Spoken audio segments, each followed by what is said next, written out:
Welcome to Tabletop Gaming Guild show. The Tabletop Gaming Guild show is all about the memories and experiences that playing tabletop games with friends and family can create. On this episode, we're going to talk about criminally underrated games. I can't talk today. So we're going to explain what that means to each of us in a little bit. But first, we're going to go over what we've been playing.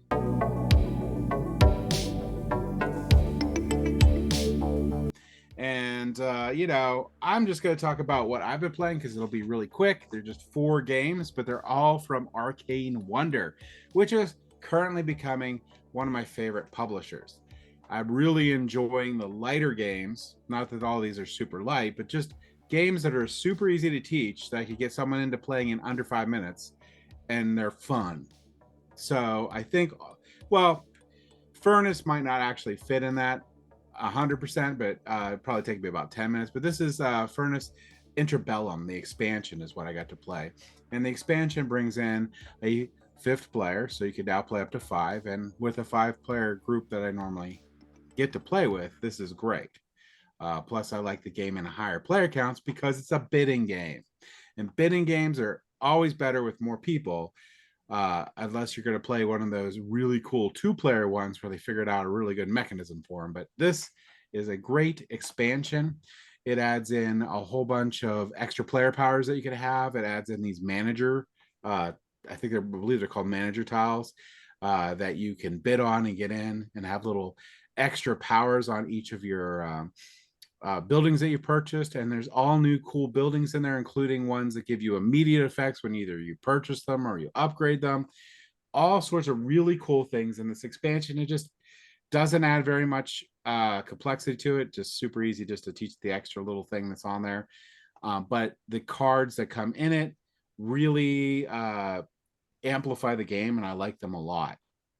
I think that for the most part, I'm always going to play with the expansion, but I have no problem rolling it out for a new player if we want to try to keep it very simple. And that's Furnace Interbellum. The other one I played was Dice Manor. In Dice Manor, you're trying to create the craziest building ever on the face of the planet because you're trying to be recognized as the most creative designer on the planet. So you're going to be purchasing these different rooms with dice, and it has a really cool mechanism for doing this, which I'll go over in a second. And you're going to be building your manor in there, and you're trying to score the most points through tours to prove that you are the most creative designer and get the title of inspirational Pumbaa. I don't remember what it was. Inspirational giant guy. But anyway, the really cool Did you say inspirational Pumbaa? Yeah, that's what I heard. Like Timon, only Pumbaa. Yes, you could be a big Disney. Please don't sue us. So now the cool mechanism is you're going to be rolling dice, and you're going to be using dice to place out for your different things that you want to bid for in the game. This is a bidding game, but when it's your turn, you can only use the dice that all are the same number. So if you have 3 2s, you could pick 2, and those are the dice you could put out at that on your turn to bid. And bidding, unless you're tied, is the most dice that you put on a location or thing. So if I have 3 2s, that beats 2 6s because it's the number of dice. Now, if you have a tie, both players have 2s, or both players have 3 of some number, the highest number will beat it. There's really cool mechanisms, not quite as cool as Furnace, but it gives you that really cool benefit.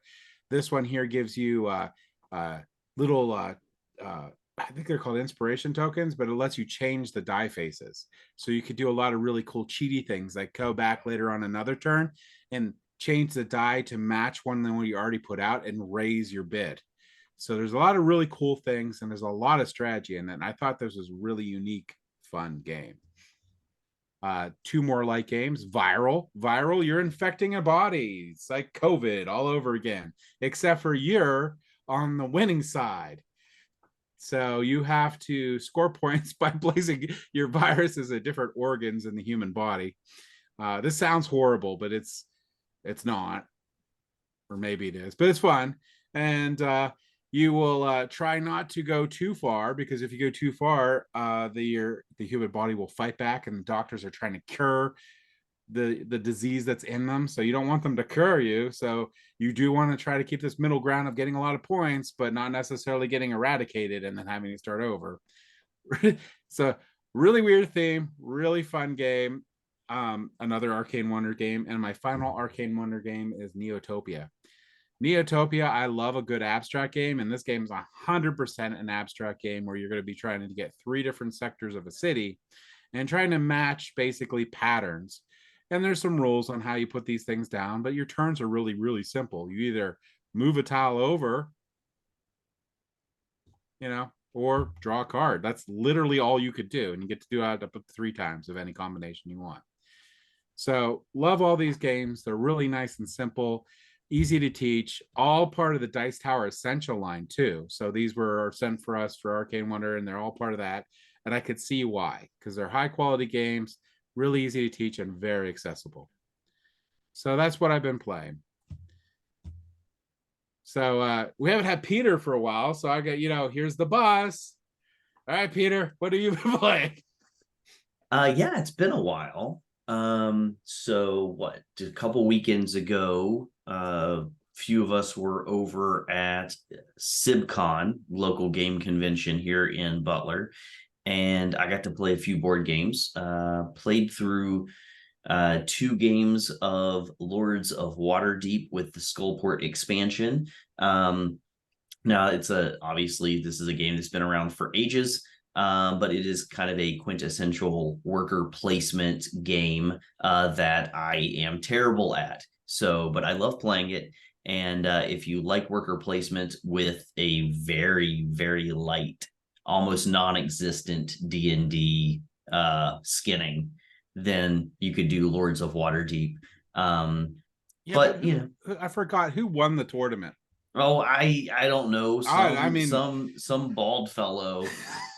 I don't quite remember his name. Yes, James won the tournament. Yes, he did. I lost my first game and I lost my second game. But it was a good time. We had 4 tables played for the first round, and then the winners of the first round went on to play each other in the second round. And I can't remember, did you guys have 2 other people join in, so it would be a full 6-player table? No, we only had 4, but we had 2 other 6-player games going. There's so many people that wanted to play a second game. We did 2 more like loser tables, and it was a blast. So we played Lords of Waterdeep, and again, if you like worker placements, it's a very just easy worker placement game. So played that. Also played Flamecraft, which I had played once before, but Cute Little Dragons. We've played it here on the channel and done a video for that, I believe. So you could get on there and watch that if you want to learn a little bit more about it. But you're doing some worker placement as well as kind of building. Everybody's working together to build a nice mechanism that's going to shoot off every time your little dragon goes and visits another one of the shops around town. And as the shops fill up, you have to put new shops out. And yeah, it's a good one. I like it. And let's see. Then for me, my favorite board game that I got to play at SibCon was The Last Kingdom. So I don't know. I haven't been, like you said, I haven't been on in a few weeks or so. James, have you talked about The Last Kingdom here on the channel? Have I ever? I was going to say, because I love the game. Well, I was going to be surprised if you hadn't talked about it. So if you've seen the previous videos, James has talked about this one. But it's just a really, really interesting game that involves some area control. It involves a little bit of drafting, card drafting there. It involves a lot of changing of alliances as you play the game, because you can either choose to be on the side of the Danes or on the side of the Saxons. And all of your heroes the Last Kingdom is based off of the Bernard Cornwell series, which was originally called the Saxon Chronicles. But then in true Netflix style, they renamed it after the first book in the series, which is The Last Kingdom. But it follows Uhtred, who is the son of Saxons kidnapped by Danes, raised by Danes, and so he is constantly struggling throughout the entire book series / Netflix show on who will he fight for. Will he help the Saxons and help unite the kingdoms to make England, or will he join the Danes and just, pillage his way through everything? But really, Uhtred is fighting for himself because he just wants to go back home. So it's a really, really good book series. It's a really good TV show, and it's a really good board game. So I know it gets a little bit of flack for its use of still frame images from the show. And if you don't like that kind of thing, then you might kind of decide to pass this one up. But if you like games similar-ish to Blood Rage, I think you would do yourself a favor to at least check this one out.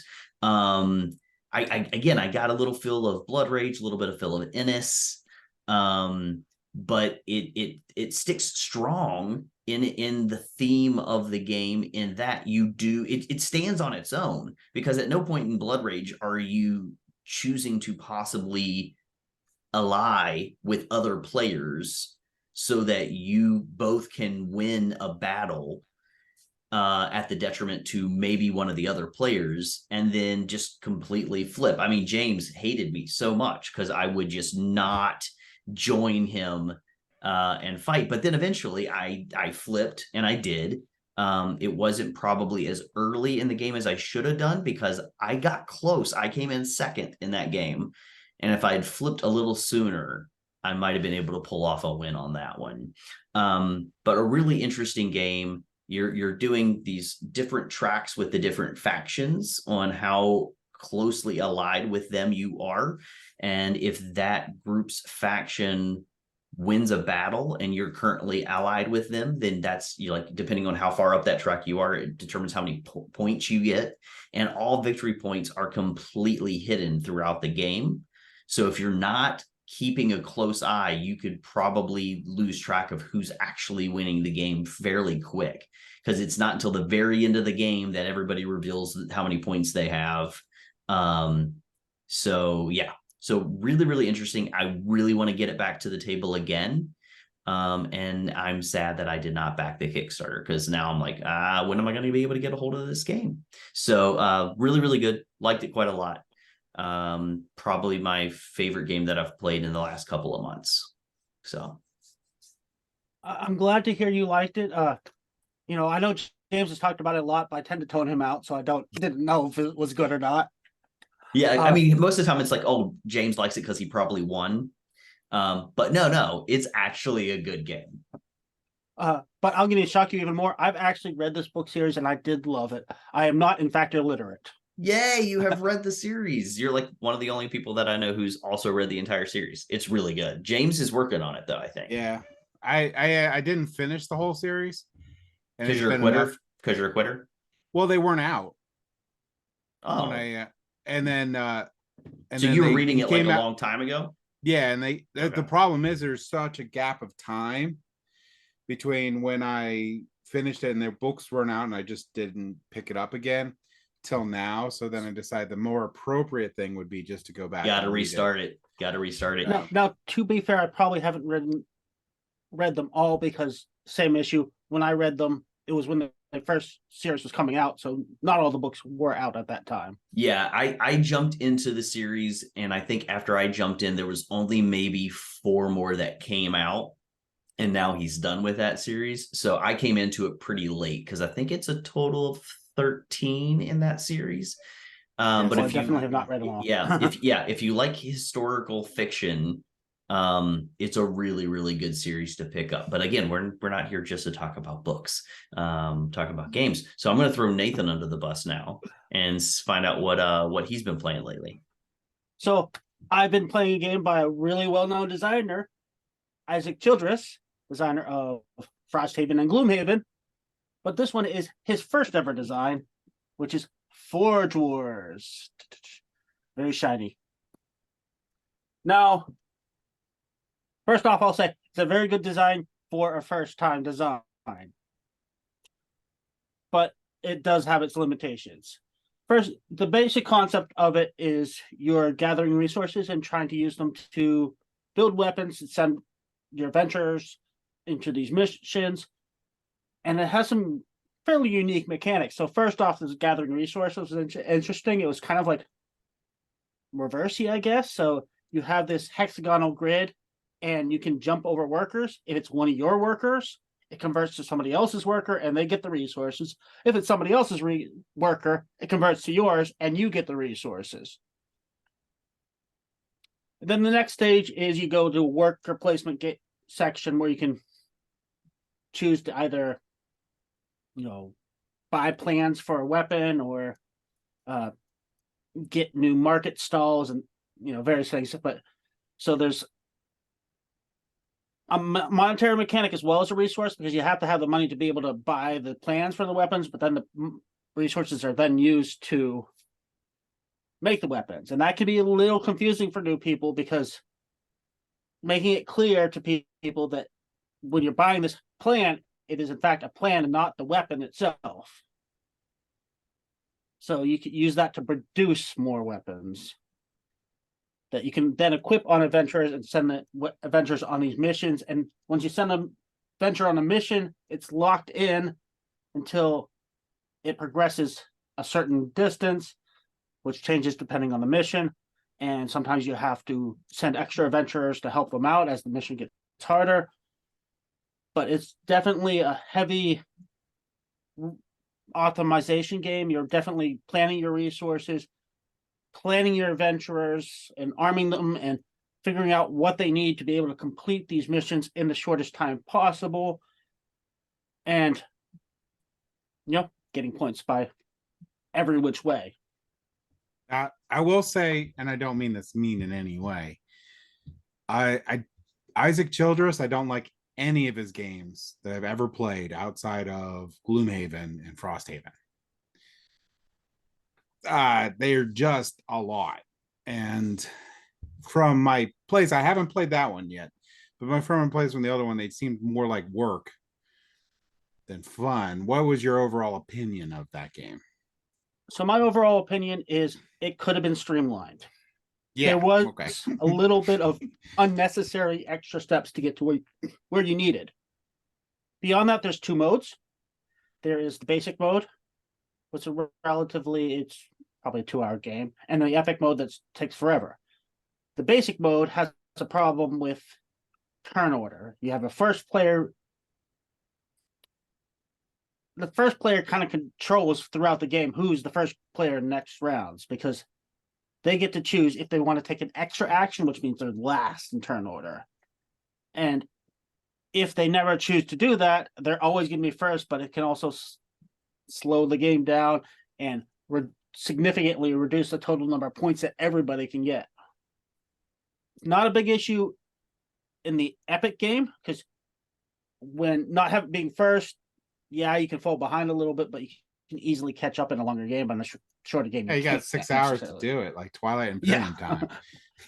The epic game, though, a little too long. Got another one in there, or is that the big one you did? That would be it. All I've been playing, so I think that's just left with Evan. Hey, that's me. So recently I had a board game weekend away and got quite a few games in, and James was extremely jealous of me the entire time. But beer and board games, how could you ever? So it was good. It was good. So played a bunch of games. I'm going to run through them super quick because a lot of the ones I played we've talked about a bunch of times. So I just got to jog my memory of what we played. Quite a few games of Deception, Murder in Hong Kong. Taught a lot of people how to play that one. We only usually had about 4 or 5 people playing at any given time, but even at that, it still was a pretty good game each time. The players around it really enjoyed it. Each round probably was about 15 minutes total.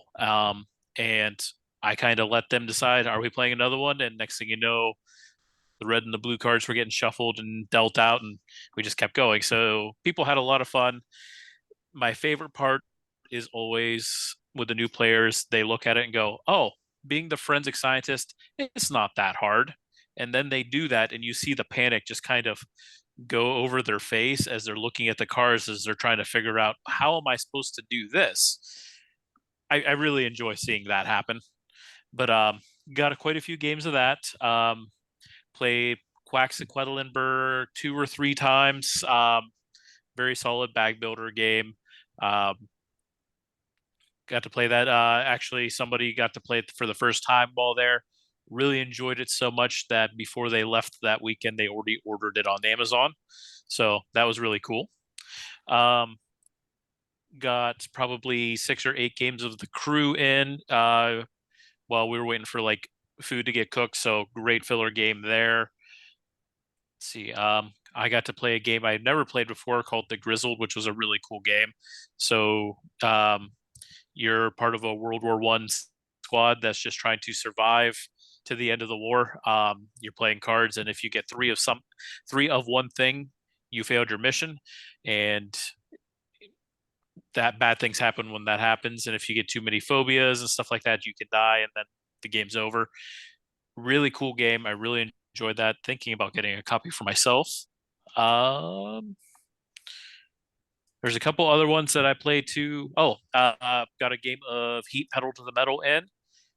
Always a great game whenever you get a chance to play that. Probably one of my favorite racing games.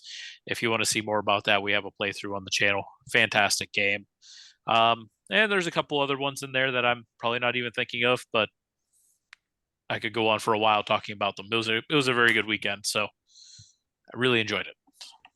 Sounds like an awesome weekend. I'll say The Grizzled is awesome.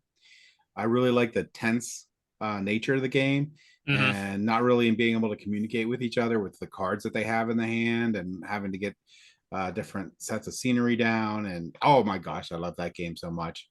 I will say the expansion is awful. Oh, so okay. if you do pick it up, just get the base game. It's perfect the way it is. It's like putting mustard in your chocolate. Like, why? The chocolate was fine.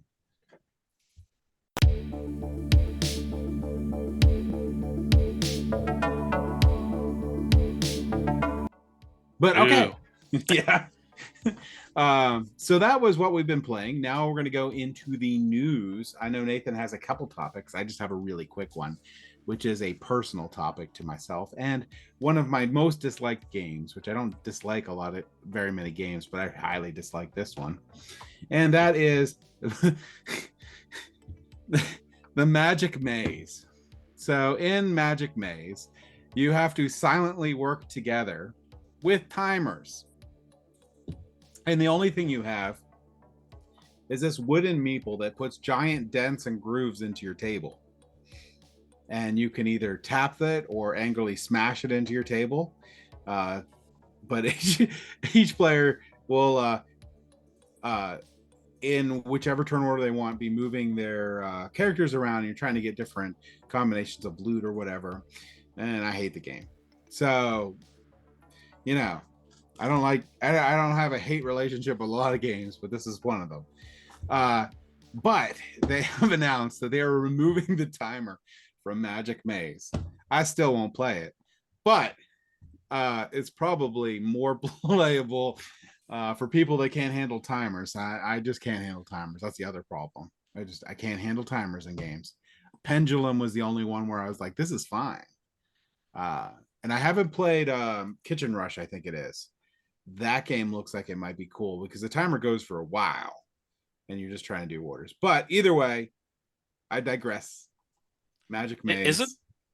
Isn't there a story about like damage to a table from I was alluding because of to that it. game? One of my daughters was angry and damaged a table, and she was bam, bam, and the table has a. Yeah, it wasn't my table either. Blame so your daughter for it. Sure. I think you just playing this with the wrong group, because I did enjoy it, but again, I wasn't playing with kids per se. I was playing with serious gamers that were just trying to have a fun little game between more heavy games, and that went really well. But there wasn't much having to, prod people to do what they're supposed to do because people are paying attention the entire time, which I can see not paying attention being definitely an issue with kids involved. Oh, I mean, it's the same problem as Captain Sonar. May it never could be printed again. It's great if you don't play if you just play the turn-based version, but the real-time version, no. No. I'm gonna relabel this news section into games that James just hates. Yeah, it'll be very short, but there is a couple, and that's one of them. Anything like basically, if you have a time-based game, I hate it. So, or anything where everyone takes their turns at the same time. Yes, I also don't like that. Generally, I don't like that, but there's a few I do. Don't like it. Which we'll talk about one later. If that's all you have, I'll continue with mine. I have 3 games coming to crowdfunding that I'm either interested in or think other people would be interested in. One of them is they are reprinting a deluxe version of Heroes of Land, Air, and Sea.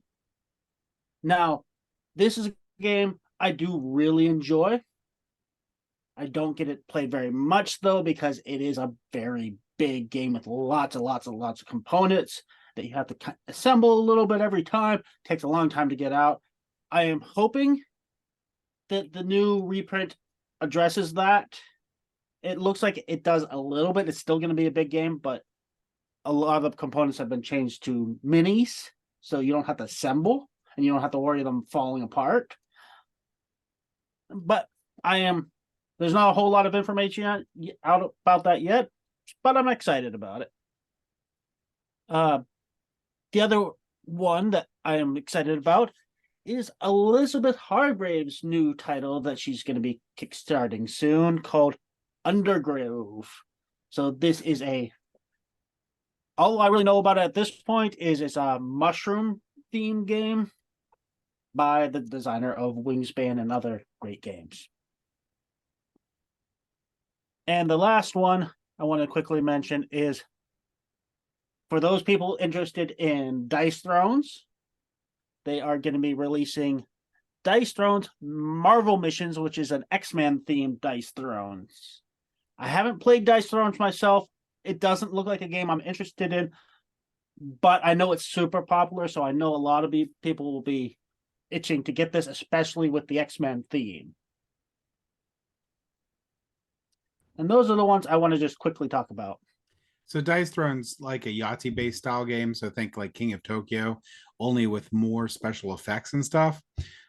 So it is a dice chucking game, and I like playing it. I just don't like playing it a lot. So if someone wants to play it, I will 100% play with them, and I will enjoy it. But it's not like the top of my list, sort of like, hey, let's bring this out. I don't know. Does Peter have any news that he wants to talk about? Yeah. So in the last week, again, I'm more of the RPG guy than the board games, and so super excited to see some news come out in the last week from Free League Publishing, who we absolutely love on here on this channel. They have their first bit of additional material for their Dragonbane game, which really Dragonbane itself just came out earlier this year. But they're already getting pre-orders for a bestiary that they're going to be doing, and I love bestiaries. It's one of my favorite books of any role-playing game to look at. I love all the art that comes out, all the creatures, because again, most of the time I'm running the games rather than playing as a player. And so I love getting to see all the new creatures and lore that they throw out. So they're doing a bestiary for Dragonbane that's going to be, like I said, being pre-ordered right now. And they are doing special editions for their Dragonbane core rule book, as well as the bestiary, where if you like to spend a little bit more money and get a really beautiful faux leather hardcover, then you can do that, because the Dragonbane core rulebook, as of now, you can only get it in paperback. It comes in the Dragonbane core set, and it's paperback. And again, all the rules are there. Everything you need to play it is there. But if you love having a hardcover book for your rule books, they wanted to bring that out for collectors. So they're doing the hardcovers for both of those as collectors as well. And then the last thing I'm going to throw out there for them, they had during the pandemic, during 2020, they had a fan of theirs who really loves Vesson, who was also doing a podcast, and they decided to do a podcast of their own adventure, their own Vesson story that they wanted to run. And if you've not played Vesson, that is their Nordic horror role-playing game, where you're going to be going up against creatures from Nordic mythology, Norse, yeah. And so you're gonna, we played one session of it here on the channel, so you can actually go on our channel and watch a playthrough of it. But you're playing adventurers who have the sight, and you can see these special creatures, and the vast majority of the time you're going to want to figure out how to appease the creature, or banish the creature. You do not want to fight the creatures most of the time, because it's going to probably end terribly for you. But again, they had a person who was doing a podcast and created this great series of episodes, and they loved it so much, they have worked with that person and have now written a book for that adventure for people to run. And it is called The Lost Mountain Saga, for the Vesson RPG, and it is being released on Halloween this year. So you got half a month to wait. That's it, and then it's going to be released. So if you are into Vesson or wanting to check out Vesson, and again, they've released books previously that had like a few one shots included, but this is their first like adventure, from my understanding. So this is not just going to be a series of one shots. This is going to be an actual adventure for Vesson. So if you're into adventures and campaigns and Vesson, the Lost Mountain Saga this Halloween. I will throw out one more thing. Go ahead. Since we're talking about Free League, I just got Pirate Board Game. Yeah, I'm excited to try this. It's from the Morkborg series, which tends towards the more adult themes, and this one's definitely more on the adult themes. But other than that, it looks like a really fun RPG. Yeah, and one more thing I want to add for Free League, which I'm really excited to play with Evan, and I'm hoping he puts everything together and does all the work, so I don't have to do any of the work, is Mutant Year. He's like, nope, you're gonna have to put it together now. Mutant Year 0 has a miniature game, and that will be releasing first quarter next year.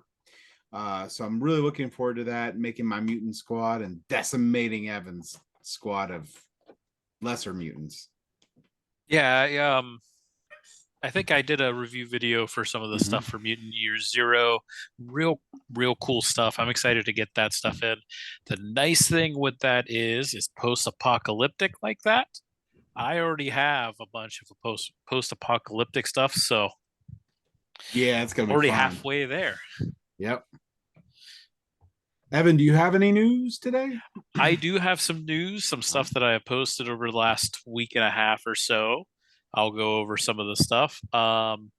Renegade Studios got the license to reprint some more games. They're just racking in the IPs and stuff to release. So they got two different Risks that are going to be republished that haven't seen the light of day for a long time. Risk Godstorm and 2210, which really cool. I never got to play Godstorm, and I played 2210, and I think at that time when that came out, it was mind-blowing because it was like the first non-standard Risk I got to play, which was fabulous. I always say that Risk is not a terrible game. What makes it terrible is the map is horrible. So adding some rule changes and a different map of how they laid stuff out was really, really nice. Two other games that they got the license to reprint was Vegas Showdown and Nexus Ops. So those are going to be nice to see back into the light of day again also. And then coming soon to Board Game Arena, and I'm sure James is going to be very, very thrilled because it'll be a way for him to suck up most of his time, is you will be able to play Twilight Imperium on Board Game Arena. So you can now play your turn-based game that normally takes 8 hours will now take 8 months for you to finish this game. But if you get the city crew to play it, you can now do it digitally on Board Game Arena. Well, not now, but it's supposed to be released out there by the end of this year, 2023. So that's actually really, really cool. I mean, there are some implementations of it on Tabletop Simulator and stuff like that, but Board Game Arena is really, really nice for you to log in, take your turn, log back out, and go about your business to do other things. So it'll be very conducive for a game like this. Be really, really cool. I'm sure that we will probably have a ongoing game of Twilight Imperium amongst all of us once this gets going. Next piece of news that I have, it is going to be also by Renegade Game Studios. They announced this a while back. It was the reprint of Ex Libris and actually an expansion finally for it. They announced that probably 3 to 6 months ago. It is actually going to be delivering here later this month in October. So it's really, really exciting. I have always liked Ex Libris ever since I got a copy of it quite a few years ago, and has been out of print since I think it was like 2017. So it was nice to see it getting a reprint. They didn't change very, very much. And what's really cool is the expansion that they are putting with it. It is fully integratable with the revised edition or the original edition. So you do not have to upgrade to the new edition to use this expansion. The expansion is adding a 5th player in there, a couple new locations, a couple new abilities into it. There's a new type of card, an artifact card. Really excited to get that just to expand on my copy of Ex Libris. So really excited that's going to be there. Last piece of news I have, and I found it today, but apparently Mythic Games has, over the last few months, sold a ton of IP in the background, cut a bunch of staff because they were getting so much flack about making their Kickstarter people pay more money for their games, and they have 5 outstanding Kickstarters and none of them are being delivered. So they had to do all that to make money to actually finally make good on delivering some of these games to people. It was getting so bad that CEOs of other companies were calling them out on X, now what used to be Twitter. So that's not good if other companies are calling you out in public about that. And then when the CEO was asked if they are going to be kickstarting any new games, he quickly said no. So maybe finally they are going to be held accountable for not delivering games, which will be nice. Yeah, hopefully they'll all get out there. That'll be good. But we'll see. I'm not sure about go ahead. I was gonna say, I'm just curious what IPs they sold because they haven't said what they were, but yeah, it's probably everything, my guess. But we'll see. Yeah, I'm not sure about the Twilight Imperium thing. I like moving around the little plastic ships a lot, so we'll see. I'm not gonna not play it. I'm just, I mean, we gotta try it out. Yeah. So Nathan will lose. Okay, so that was the news.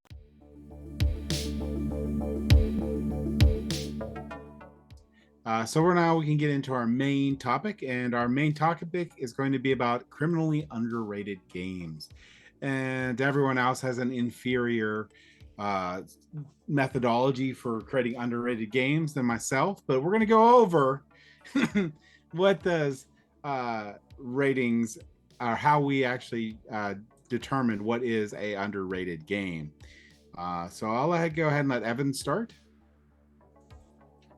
So underrated to me is such a subjective term, because what I might view as underrated is definitely going to be different probably than what you have. We all know that James' definition is completely wrong, so his opinion doesn't really matter. But if it's a game that when you talk to multiple people that is into the hobby and they're not familiar with, is generally where I kind of draw an underrated game. And it's so hard because there are a lot of games that are from just some of these smaller companies that are really, really good. But since they don't have a large presence, sometimes a lot of people just don't hear about them. So that's kind of where I fall onto it. Of course, my list of games that I went with a very generic search because it's really hard to kind of find some of these games, mainly because we've talked about a lot of the games that I would normally call underrated together. So you all probably heard them. So I'm curious to see what Nathan thinks would be an underrated game with his horde of games behind him. Yeah, that's a big challenge because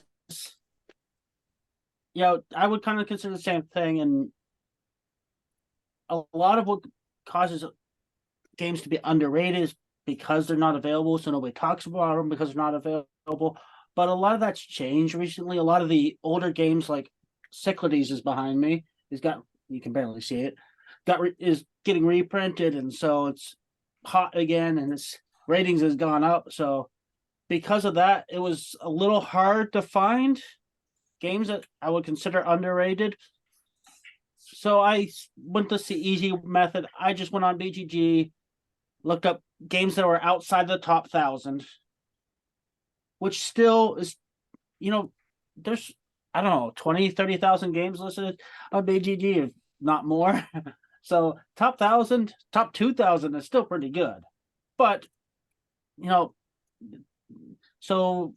top 2,000 I would still consider underrated, but not necessarily criminally underrated. I'll still talk about a couple of those. But if it's anything beyond that, if they're great games, I could consider that criminally underrated. Well, for myself, I just picked what games I don't agree with the BGG rank, and I think that they need to be higher on the BGG rank. Obviously, Twilight Imperium needs to go up more. But that's mine. So basically, games I think aren't as high on the ratings as they should be. I didn't go top 10,000, in the Monopoly range, but picking on Nathan, even though he said 1,000, but we're going to pretend he said 10,000.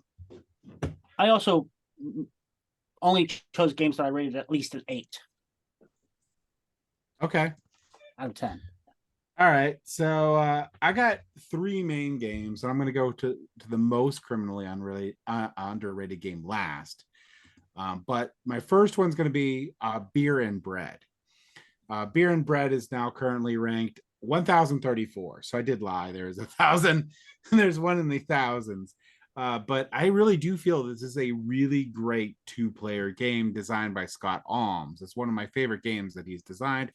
And I like a lot of the games that he has designed. It is a really good 2-player push and pull game where you have to manage your hand really, really well, because when you're playing the game, you're going to pick a card to either use for resources play or use for a special ability. So multi-purpose cards, which I love.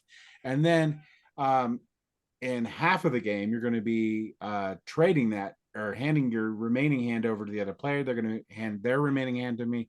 And you have to do this strategy where what cards are they going to play? How do I plan to be able to bake this beer or bread, which is the whole point of the game?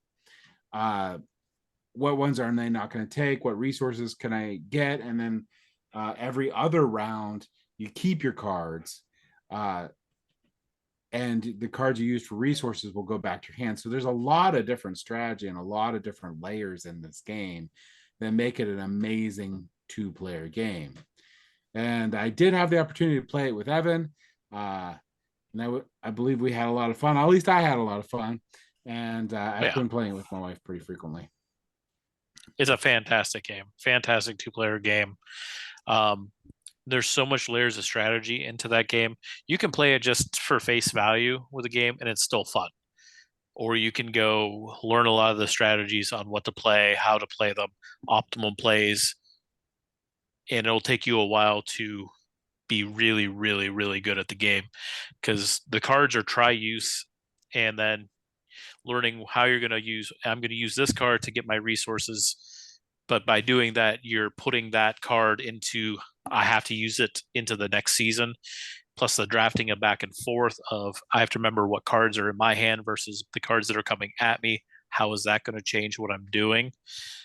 There are so many layers to that. It is impressive. But you honestly can teach the game to somebody in 10 minutes. It's not a complicated game, but like I said, there's so many layers to it. I think that's what makes it really, really good. Jump off at the level of complexity of learning it that you want, and you're able to do that with that game. It'll be a game that I will have in my collection for a long time. It'll be a game that I will be willing to play with anybody at any time. If they ask, I'll be more than happy to play it. Yeah, and it's a game that the problem with a lot of 2-player games is you can solve the 2-player game or feel that you've solved the 2-player game. I don't think there's any point ever that I'll ever think that I've solved Beer and Bread, just because of just the way it works and the strategies that change on a dime in the game. Yeah.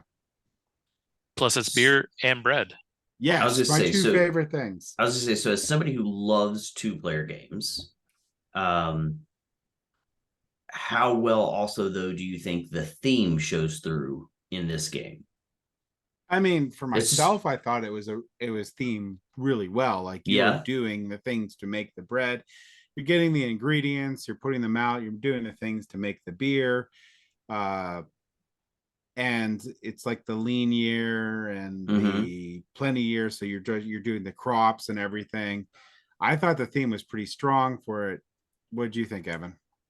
So I think it is on a high look level. I mean, it's not anything like, well, now I have to ferment my, water barley mixture. None of that, but like you are Mm-hmm. collecting the different resources and you have to combine them into different recipes.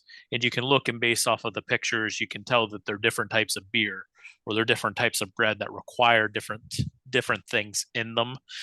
So it lets you feel that, and then also the harvesting of the resources in the different seasons, because it's supposed to take place over multiple years. It fits very well. Okay. That sounds really, really interesting. So it also looks like it's a newer game.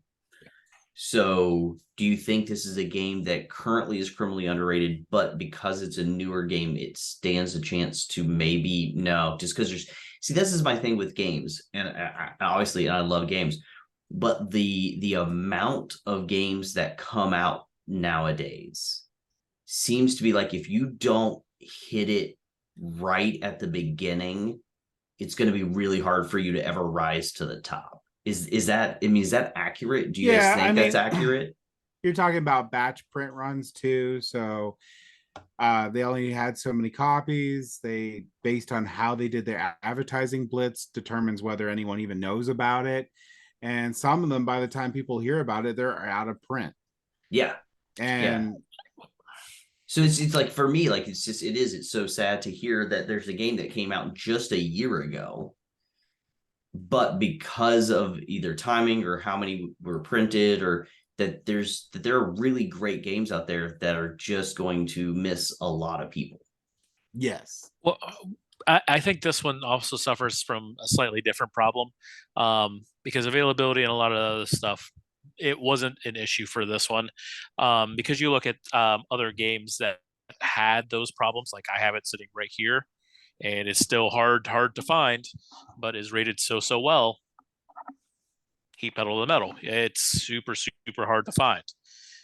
Um, I think where Beer and Bread suffers into the rating is because it is a 2-player only game.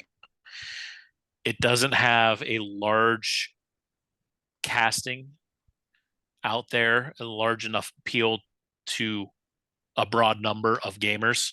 And I think that's part of where it suffers, being only 2-player. If it had more capabilities of multiple players but play at 2-player, I think it would have rated differently. But then again, a game of this style doesn't work that way also, so it's kind of hard to say. It's all speculative at that point. But I think traditionally 2-player only games are going to suffer more in a rating style versus non-2-player games. That's an interesting viewpoint. I think there's several factors into that 2 players, not just the fact that you're limiting your audience by having 2 players. It's also not likely to be a game that people will demo at a convention, because you want to try games with your friends that you came to the con with. Also, the various channels that cover board games are less likely to cover, because they tend to cover 4-player games a lot, 3-4-player games a lot more often than 2-player games. So you're not generating the buzz, as well as you're limiting your potential pool of buyers. Side note, designers, we're not one of those people, so send us your 2-player games, we'll play them. I love 2-player games.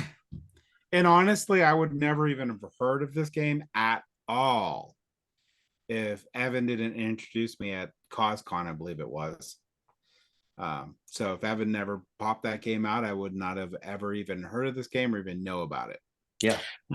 Randomly showed up in my feed one day, and I was like, this looks interesting. Nice. All right. So Peter, did you have any, or are you going to pop in if you do? Think of So if so we didn't cover this earlier, but I did not come up with a list. I did not come up with an idea of what, because again, I'm coming to this having played relatively amongst these other guys. I played very few games. And so most of the games that I end up playing are games that are pretty well known for the most part. And so I don't know that I have a great understanding of the games out there that are criminally underrated, because I've not played a game and thought, man, this is so fantastic. And then I start trying to talk to people about it, and everyone's like, what? I never heard of that game. Which to me, that is what is criminally underrated. It is a game that you've played it and you're like, this game is phenomenal, but I can't talk to anybody about it because nobody knows what game I'm talking about. Like to me, that's got to stink really, really bad. But then of course, if it's me, I'm gonna proselytize the crap out of that game. I'm gonna tell everybody about it, and I'm going to make a community of people who love that game. But I've not been in that situation yet. So mostly I'm interested in hearing what you guys have played that you feel like fit this criteria. And then I'm going to do what I just did, which is I'm just going to talk to you guys about it. And hopefully find some games that I need to play, like Beer and Bread. I need to play this now. I love 2-player games. And I also love Beer and Bread. I think the only thing that's going to make me sad about this game is that at the end of the game, I don't get to eat or drink the beer or bread that I just made. So, I mean, we could literally make beer and bread while we're playing. The beer will take longer though. The beer might take a bit. Game. Yeah.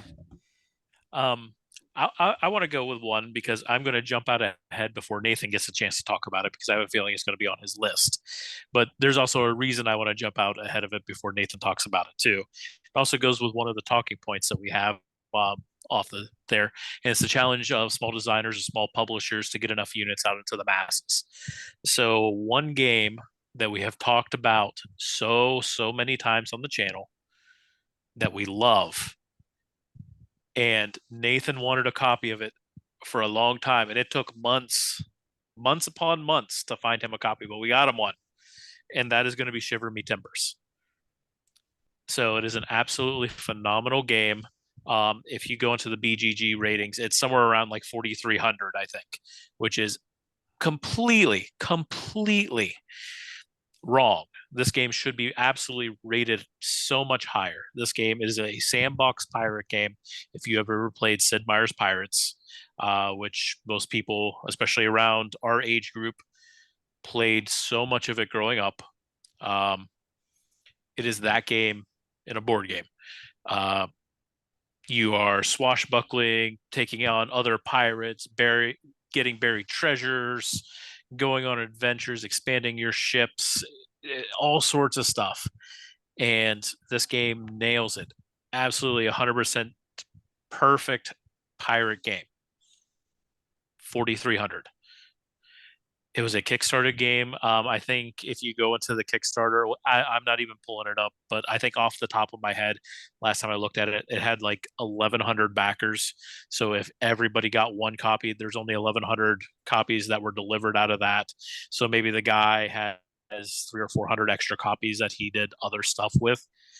There's not a lot of copies of this game floating around, which is probably the reason that it's rated so low. But on the same token, all the people that have it have rated it high enough to push it at least that far in. So I think this is a game that if it's got a bigger, higher push, more copies got out, a lot more people got to see it, play it, check it out, this game would be rated so much higher. It is. We've all played it, I think, multiple times, just even here on the channel. It's a great game. Absolutely a great game. And like I said, it took us months to find Nathan a copy of it, but we got him one. I got James' copy because he had to appease his daughters. So I will treasure that game forever. Yeah. So I will say that I think from talking to the designer a couple times, I think the board game community lost an amazing designer. I just think it's a bad set of circumstances ended up to have this not perform as well as it definitely deserved to perform. The production quality is through the roof.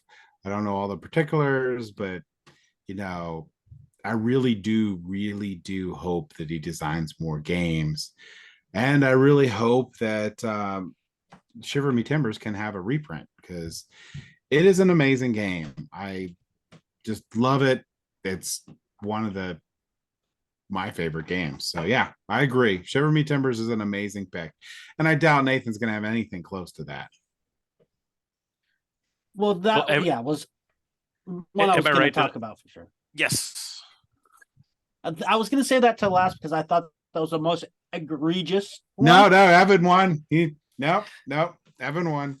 Sorry. But you do have a point that it's like almost all the ratings for this are 8 and above. There's a lot of 9s and 10s, but BGG also factors in the number of ratings, which drops it significantly because it doesn't have many ratings. And what's really nice with that game too is sometimes when you get into a sandbox game, the complexity can get up there. I felt that this was a very middle. It was not overly complex for what it is. No, and there's a lot of different variations you can play because you'd have those missions that you can randomize, and there's an epic mode that you can actually just try to do all the missions. So you can play this a few different ways, and within each play, you have a lot of options. But I'm going to talk about a different pirate game. And this is Islebound by Ryan Lockett. Now, this is my least extreme one. This is relatively well known, but not nearly as well known as any of Ryan Lockett's other titles. So in this game, you are traveling from island to island, gathering resources and having like a kind of little bit of an area majority and taking control of islands to get extra bonuses and extra things going on. But it's a really solid, smaller game compared to his other Sleeping Gods and whatnot. And I think the main thing that this suffered from is actually being drowned out by Ryan Lockett's other titles. So he kind of overshadowed his own game. And Sleeping Gods, like, and once that came out, it was like everything else was forgotten for a little while. Near and Far was phenomenal. This was phenomenal, but it just kind of got drowned out. Yeah, I say that happened a lot with his games, like 8 Minute Dungeon and stuff, or 8 Minute Empire. I really like Empire. that game, which is not in 8 minutes in any way ever. At any point, could it ever be 8 minutes, but still, really fun game. So yeah, that's not really that criminally underrated, but I'll let you go because Ryan Lockett is As I said, that was my least egregious. That was like 1,032. It was out just outside 1,000. Oh man, that makes me feel bad, but I'm not going to tell you the rating of mine. Anyway, Spirium, which is ranked at 885, so I lied. I will tell you. Spirium, I think that really Furnace hits a lot of what Spirium does, but not quite exactly. Where Spirium has or I'll say let's say Furnace because more people will know that one yet. Furnace has a really cool bidding mechanism in it. The bidding mechanism for Spirium is very unique. So you're going to have believe 9 cards out, and you're going to be using your meeples that you have available, and you can get more throughout the game through doing different actions by getting different buildings. And you place them around the cards in this grid. So wherever cards you place it in between, you actually could get either of those cards or do a different action between either of those cards. And once everyone's placed down their meeples, you then in turn order get to pull your meeples back. And that is the amazing part of this game, because if I pull my meeple back, I can do a couple different decisions. I can purchase the card that's down there if it's a building. I can use cards that give actions if I want, but I have to pay for every other meeple, including my other meeples that are around this card. So if I want to do that, I'm going to pay for it. But I could also just pull my meeple back, and instead of paying, I get money equal to the number of meeples that are around the card.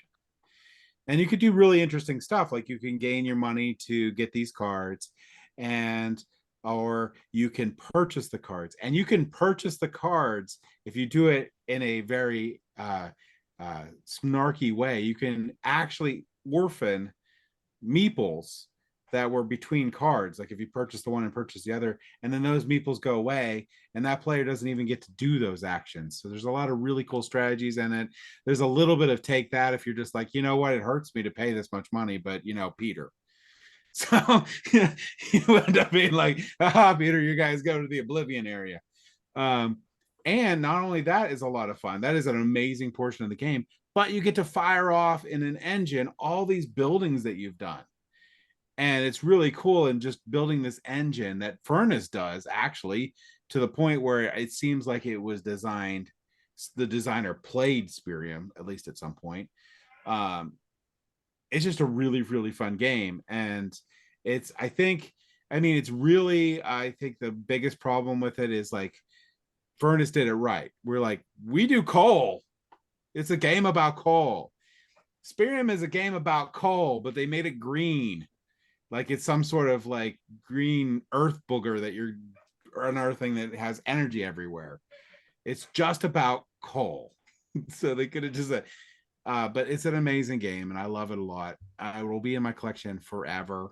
And I will play it anytime anyone ever asks. The only negative I have on the game is where Furnace can finish in an hour, Spirium cannot. Spirium takes about an hour and a half. But yeah, so that's my criminally underrated game, Spirium. That's rated over 1,000. That's rated under 1,000. That's rated under 1,000 because it deserves to be much lower. I don't think I'm getting any better here after this. So, we're gonna go. I have one this more. This game's rated number 3, and that's rated number 3. That's Twilight Imperium needs to be number 1. I'm sorry. So I actually only have one more game after this. So once you get back around, you'll see my most criminally underrated game. Evan, now that you've set the pedestal or so high, how are you going to be able to top the previous one? The answer is probably not. But how are we going to do this? It is a game that is a favorite in my household. and the publisher is a favorite of mine. This is actually their first game that they put out, which is, I think, why it's rated lower on the scale than a lot of the other games that they have put out. This is also the highest rated game on my list at 2887. And that's Cavern Tavern by Final Frontier Games. We've played a game of that here on the channel. It's a really cool dice placement, worker placement game. You collect the different ingredients to make drinks that you're handing out to patrons in the bar, and you're doing other things to collect those. And you got different tracks you can move down for chores and stuff like that. And it's a pretty solid game. Is it earth shattering? It is not. But where I really wanted to talk about this game is when you have a first time or a first game that's published by a design or a publisher, a lot of times that first game is going to be rated so much lower than all the subsequent things that they put out.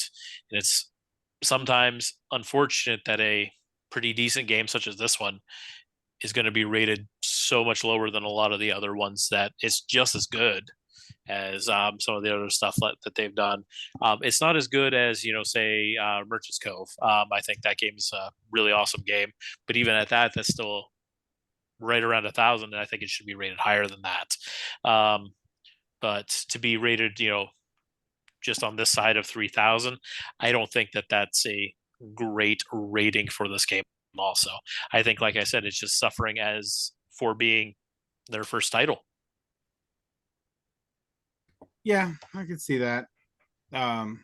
Also, availability might be a little bit of a thing, because I know it was. I don't know if it's available right now, but it had availability issues in between things. So yeah.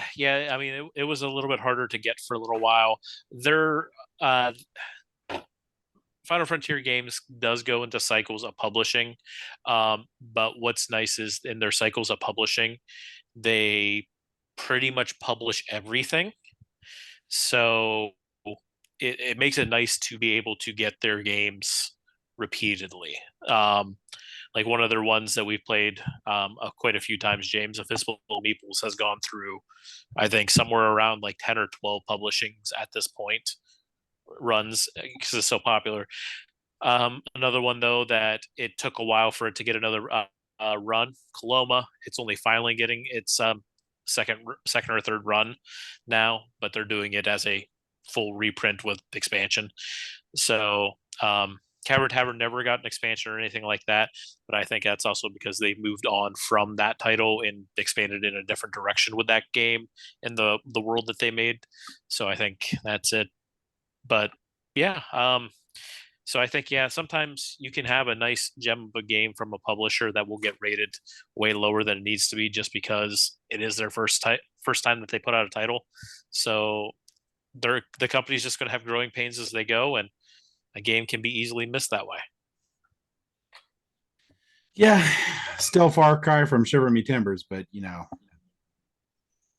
So do you see often publishers who eventually do better, get games that start to get noticed, ever try to draw attention back to their earlier games? I mean, is that a thing? So Final Frontier. Go ahead, sorry. Yeah, Final Frontier does a great job with it because when they put Cavern Tavern out, they created a realm when they did that. So by doing that, a lot of the subsequent games that came out, they have 3 tracks of games. One is going to be in the 5 realms, which is what that realm is there. And they have, I think they're on to their 5th or 6th title in that realm. And there are a lot of things that call back to the other games that way. Okay. So, like to straight up, it's either the 2nd or 3rd game, Rise to Nobility actually has the cavern, it's the tavern itself as a spot on the board. So like they draw their attention to it that in those ways. Okay.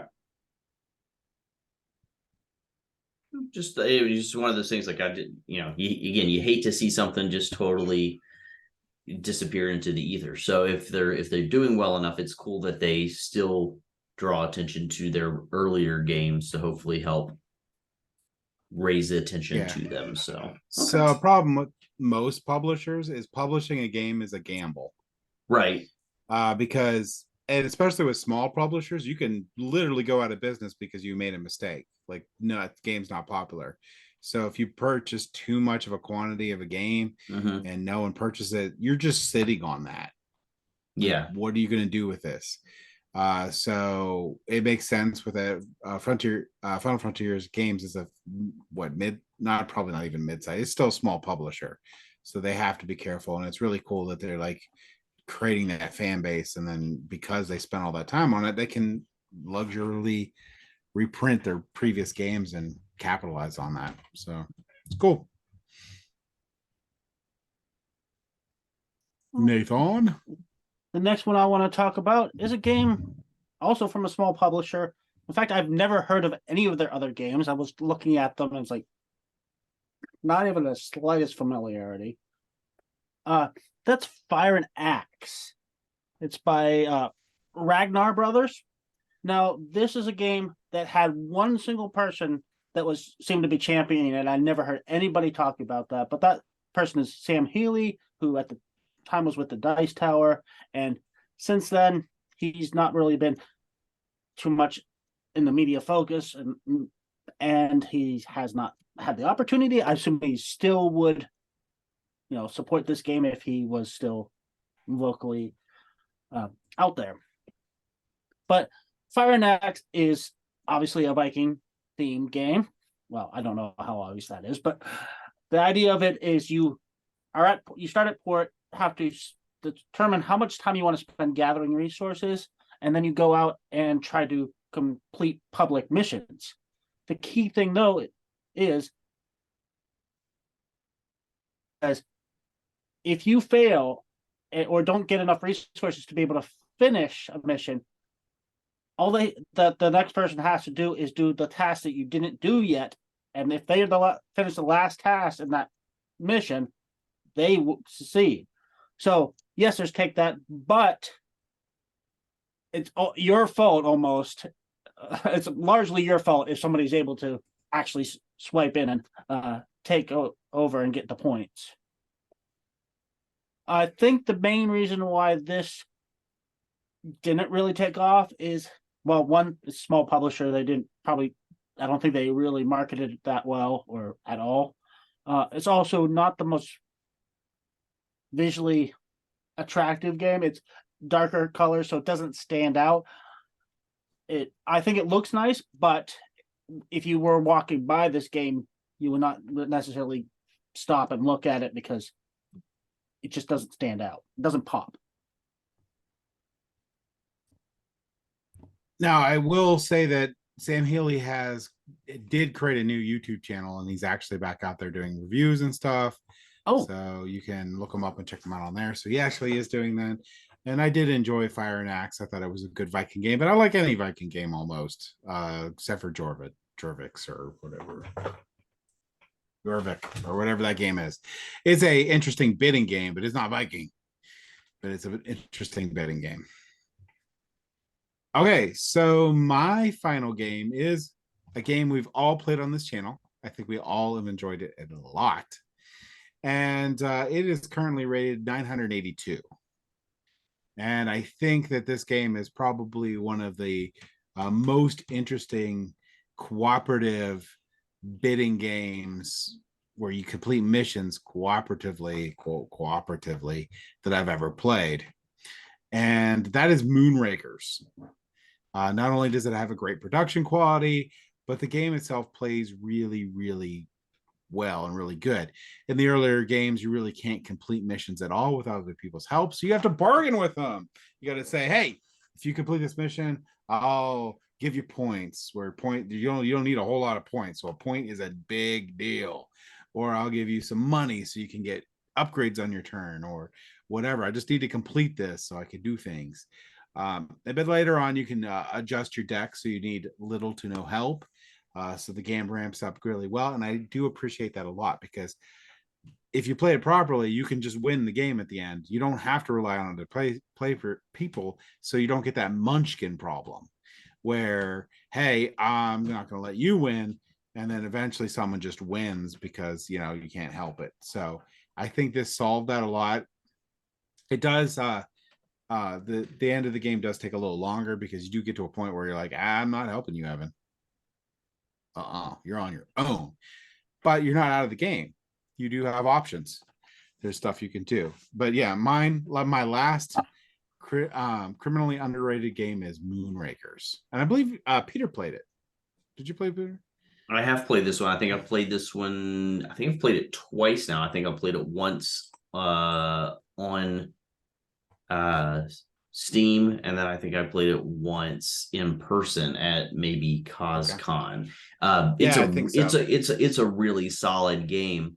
And so you're saying this one's criminally underrated, just again in the fact that it should be. You think it's the ranking on BGG should be a lower ranking, like it at should 982. No one's Yeah. going to pay attention to it.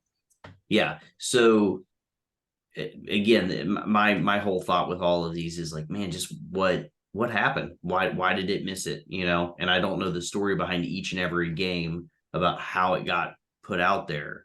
But it is sad to see a game that is as good as this one, and just know that unless you're out there promoting it to people, the thought is, then who is? If you're not doing it, who is? But yeah, this one's a really, really solid game. I don't think that I knew that it was probably that it didn't get as well known. But again, I think a big part of this and I don't want to not have more games come out, right? But every day, so many games are hitting the market. I mean, how do that's the big problem. How do you, as a designer, as a publisher, what is it you're going to do that is going to make your game come to the top? Yeah. And if you can't do that, it doesn't matter how good your game is. If you don't somehow get it to catch the attention, and it's not even just catch attention, it's catch attention of the right people. Like, who are the people who are deciding what games really get out there? And this is the same with a lot of things. It's the same as a librarian. It's the same thing in the book world. You have authors who have made it so big now they can write pure drivel and their name is on it, and it's going to still sell a whole lot of copies because their name is so big. And I know that there are board game designers out there who are well known enough that it probably wouldn't last quite as long as it does for books. You could probably write a bunch of crap for a while and people will keep buying it. Board games, you're probably going to make one big flop and people are going to notice. But there are definitely board game designers out there who are really well known, so that when they make a game, I mean, we mentioned one earlier, Elizabeth Hargrave, her name is huge now. People who are barely into board games recognize, either if not her name, then her game, Wingspan. And so you get to the point that as long as you keep up a good level of board game, then she's locked in. She's going to keep making games, and they're going to make it onto the hotness of BGG, and it's going to be hard for her to not be noticed, where there's so many other games out there that just they haven't made it big yet. They just didn't line up at the stars did not align. So I just find it so interesting. And again, like I said, sad because a game like Moonrakers is really great. So, and I'll say that. Go ahead. I was gonna say, to kind of go along with what Peter said, that's where the value of us, not just us here, but what we do, what we take our spare time and put together and put out on YouTube, that's where the value of that is. Where we can say, this game right here is great, or it's not that great, and here's why, and we can show you, and now what am I getting in this? What am I going to like this game? Now I don't have to spend $75 or $35 or $10 on this game. I can look, I can see, I can get a sometimes biased or unbiased review of that, depending on the channels and stuff like that, of a game. I can see more games that I could possibly have ever known to be out and get objective opinions on that. And I find games that way from tons of different channels out on YouTube. Probably over half of my subscriptions are to other channels like us. I try to avoid the larger ones, but more try to stay to middle to smaller range, just like us, because I would rather give them the subscriptions and the views versus someone like the Dice Tower or that who they don't need it. So, on a different topic, I love IV Studio, which is who produced Moonrakers. Every game they make is quality, but their footprint is pretty much their fault. So the rating, and the reason why I say that is because you can't purchase Moonrakers, Veiled Fate, which is an amazing game, Mythic Mischief, which is a really fun game that's great to play with everyone, even kids, where you get to like move around the rooms and stuff, and you're trying to take out these different factions of monsters, either vampires or ghosts or whatnot. And I haven't played Fractured Sky, but it looks amazing. The problem with them is they're only available through Kickstarter, period. And it's incredibly hard for you to have any form of saturation, market saturation through Kickstarter. They put amazing work into this. They're great people. They put a lot of passion into these games. You can tell from the quality of the game. You can tell from their Kickstarter campaign where they spent a lot of time just talking about the game and being super excited about it and how awesome it is. But the problem is, if you didn't back it, you're not getting it. Or you're going to pay for Moonrakers, which I love Moonrakers, but I'm not paying $144 for it on eBay. So yeah, the quality is amazing. I jumped in and got a copy with the last Kickstart that they did forever ago. I only finally got to unwrap it not that long ago. It is probably, from their design, it was the easiest game for me to open, unwrap, and sort ever. Yeah. It took me 10 minutes, if that, to have all the cards in the appropriate spots, everything laid where it needed to be and be done, and have it back on the shelf. It was just, my mind was blown by that. And I knew the quality was good because I borrowed James's copy last year, 2 years ago, something like that. It was phenomenal. I think part of the problem for that game too is anytime that I have people that don't recognize the game, didn't know it exists, and they see it, the first question that they ask is Moonrakers, like the James Bond film. Yeah. And I don't think that does it favors. No, because they're not related in any way. Yeah, I agree. Did you get any of the expansions?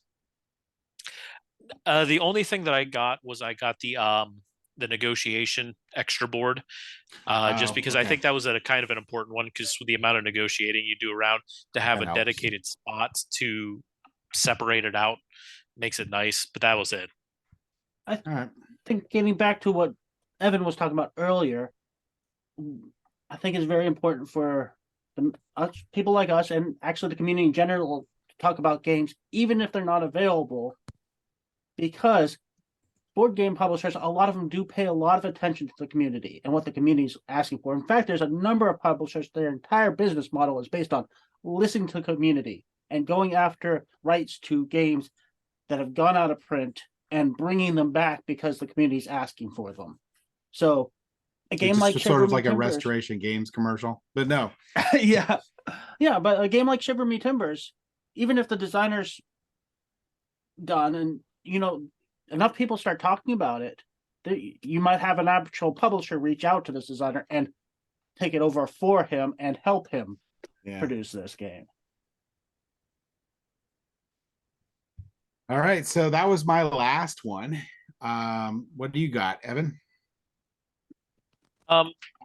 Yeah, so let me pull it up here so I can talk about it a little bit more. But it's actually a game that I know you have played quite a bit, James. And I have gotten quite a bit of plays out of it too at my house. It's currently rated 5,590 on BGG, and I think the rating for that is because of its demographic, and that is the Quest Kids.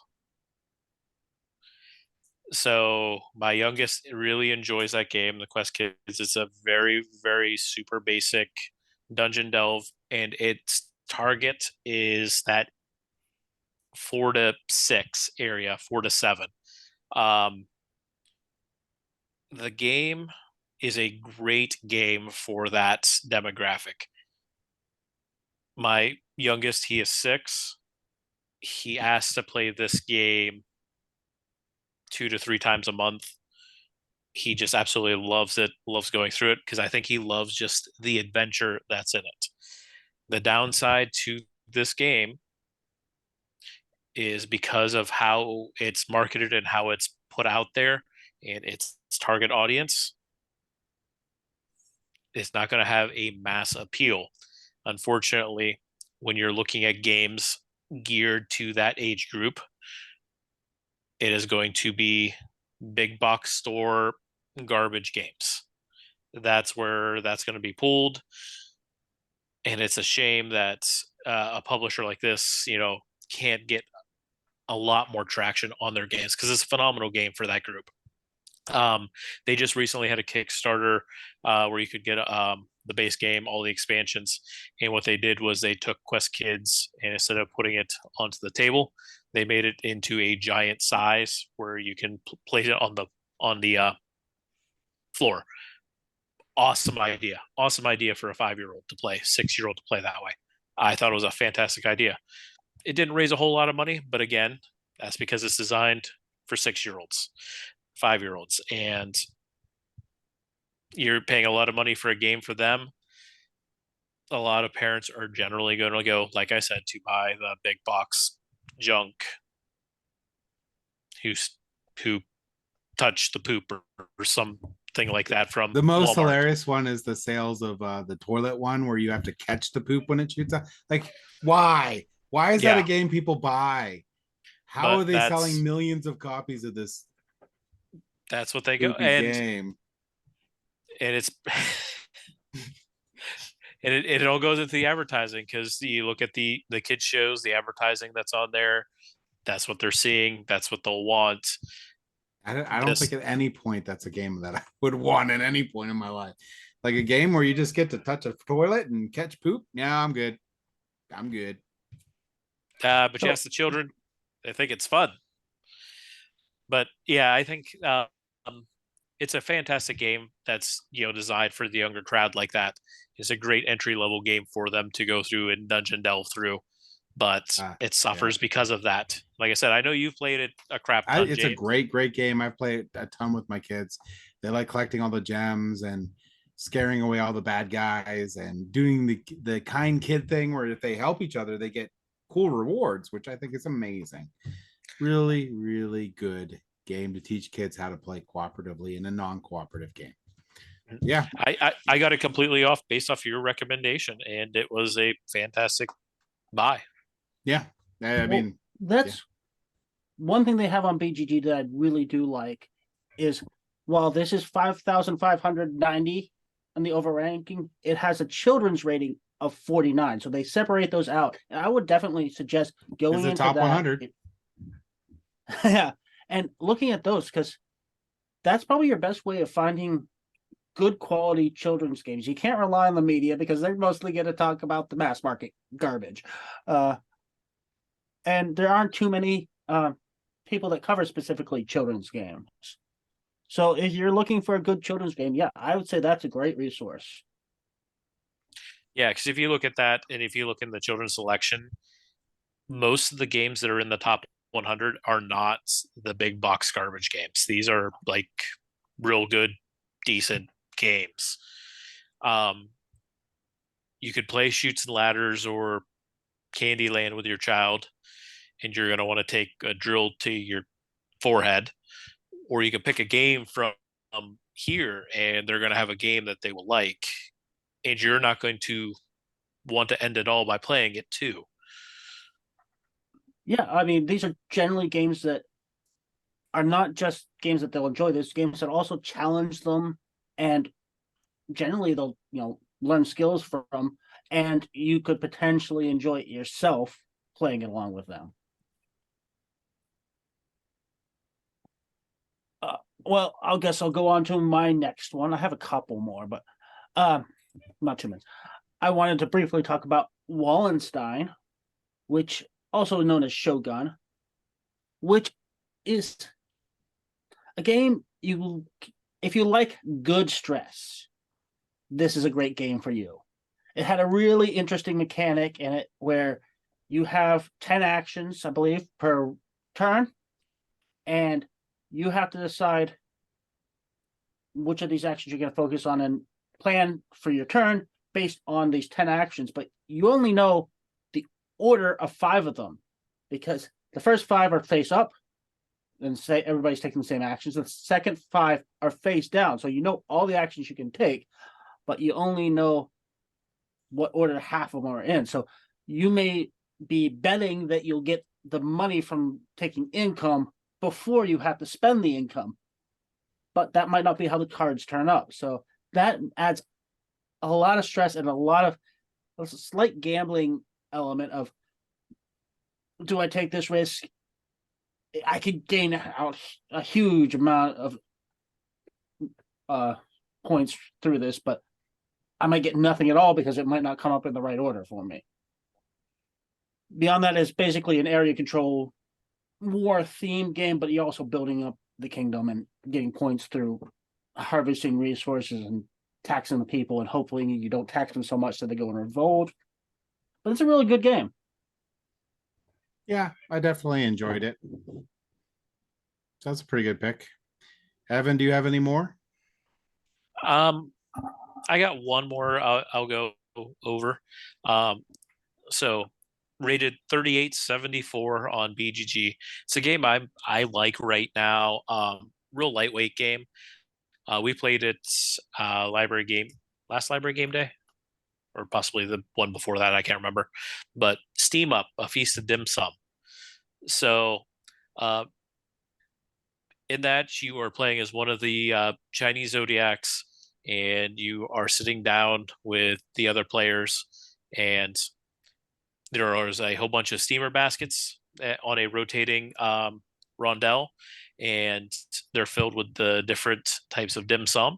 And in the game, you have 2 actions that you can do, where you can get tokens or get special ability cards, and you have to collect the correct tokens to what is available in the steamer, which is whatever's open on top, to buy those. And the game keeps going until a fate deck empties, which is a timer, or so many dim sum baskets are bought.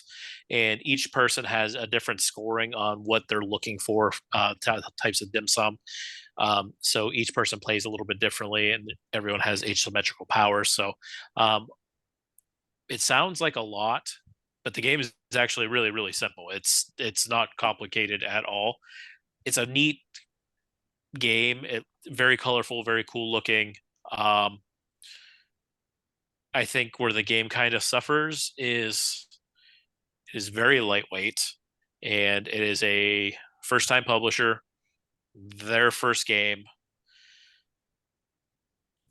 and it didn't have a lot of attention to it. So it's just it's out there, but very barely out there. It crowdfunded, didn't make a lot of money. I found it I always had my eye looking for Asian themed, Asian publishings, stuff like that, because I try to gravitate toward that. So if I can support that community as much as I can, being one of, from the Asian community myself, I try to support as much as I can into that community. So stuff like that, when I see stuff like this, I try to jump on it. That's why I ended up with a copy of it. I enjoy it. I like the game. I really do. unfortunately, I don't think it'll ever get higher than where it is, which is a shame. That it's a decent game. Will probably most people will never even know it existed. I did have fun playing it, so it was a good game. I do want to play it. Nope, you can't. Mm-mm. Come down from the north. Come down from the you north, can. from the frigid north, where the frost giants are. So Nathan, South from the wall. yeah. So Nathan, do you have any more? Yeah, I have two more I just want to talk about briefly because I have talked about them before. Okay. And these are the ones that I think are definitely the higher end of the criminally underrated, because these are ones that all those ones were between 1 and 2,000 in the ranking. These are much higher. New Dawn is one. This is ranked over 3,000. It's 3,700 something. But New Dawn is a economic strategy game. It's basically you're going out colonizing planets. You get bonuses every time you colonize a planet, and you can try to take them from other people as well. It is very solid, very fun. Doesn't take a whole lot of time to play. I love it, but I know what hurts it is, one, it's not visually appealing, doesn't have a strong theme, and it's part of a greater universe that this company tried to create of games that are all over the map, from horrible nonsense dexterity games to weak Euros / Amerithras that, and it got lost in that, and like all their other games I didn't like were just totally different than this one. But this one I really liked. That's New Dawn. The other one I've talked about a lot and got a lot of flack for talking about is one of the most hideous games I've ever played is Time and Space.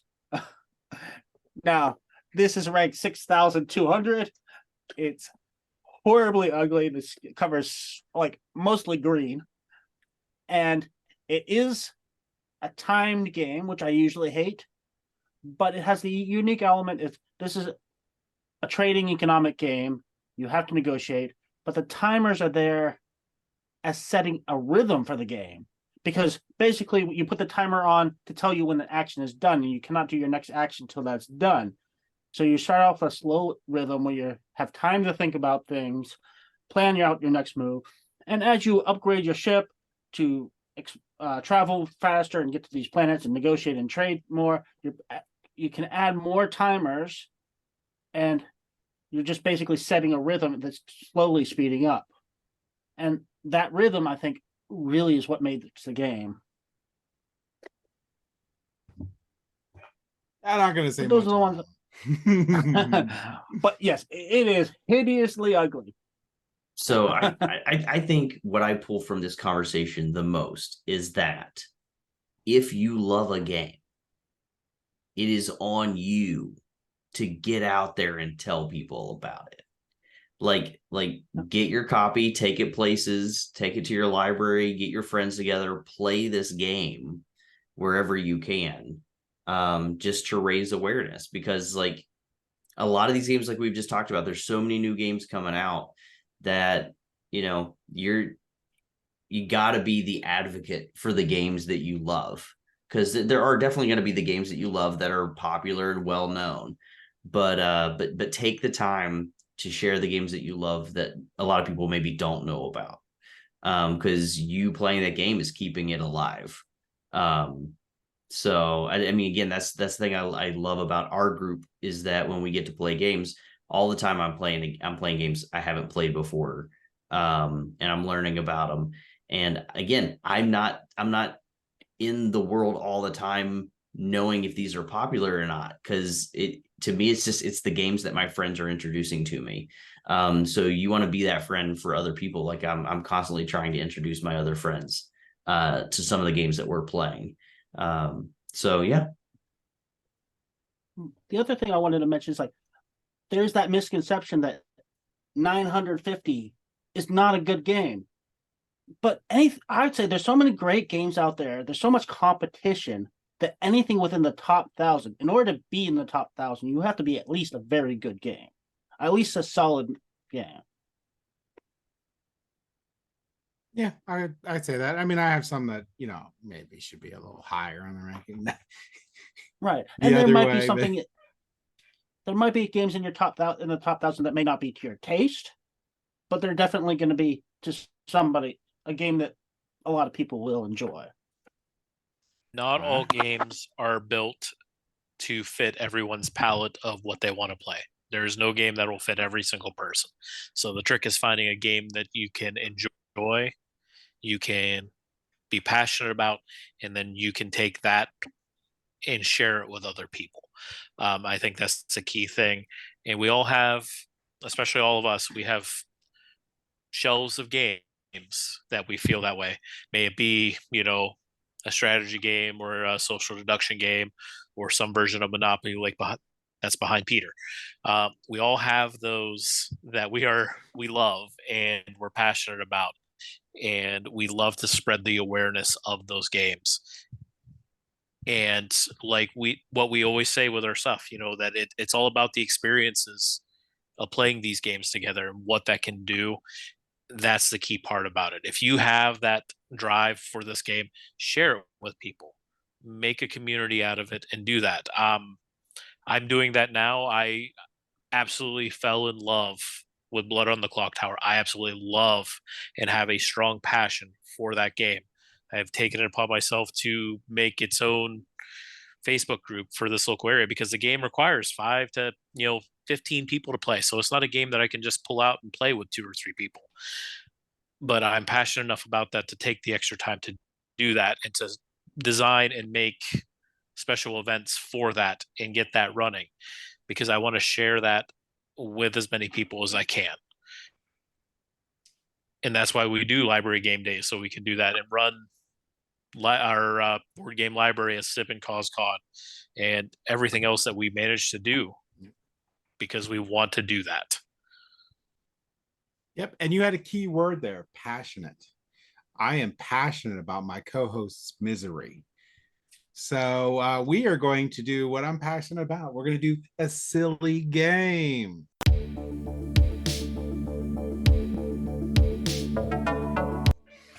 And this game could pretty much end instantaneously.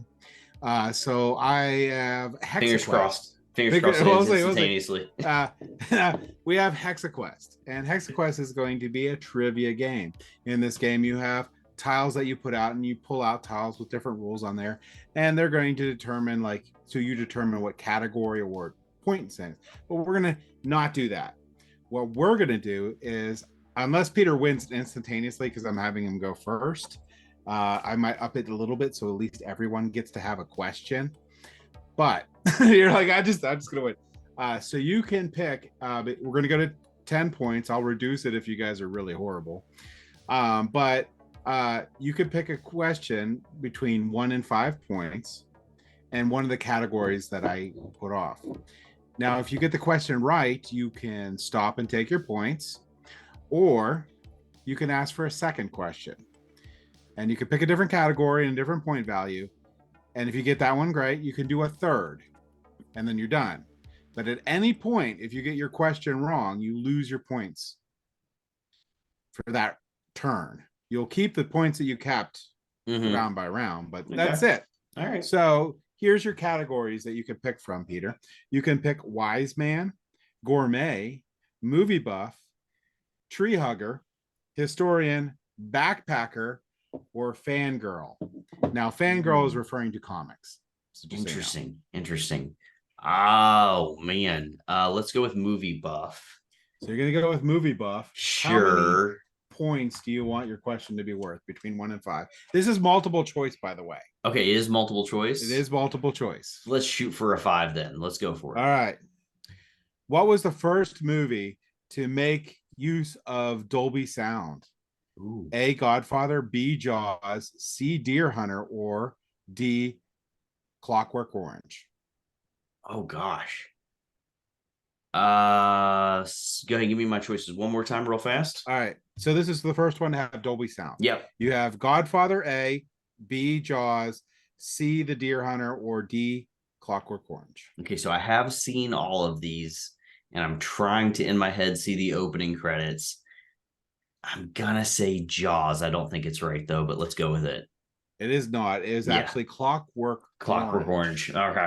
All right. All right. Which at the time was like a sound and visual masterpiece. Oh, I'm sure. Absolutely. Yeah, it's a great movie. So, all right. So, who's next?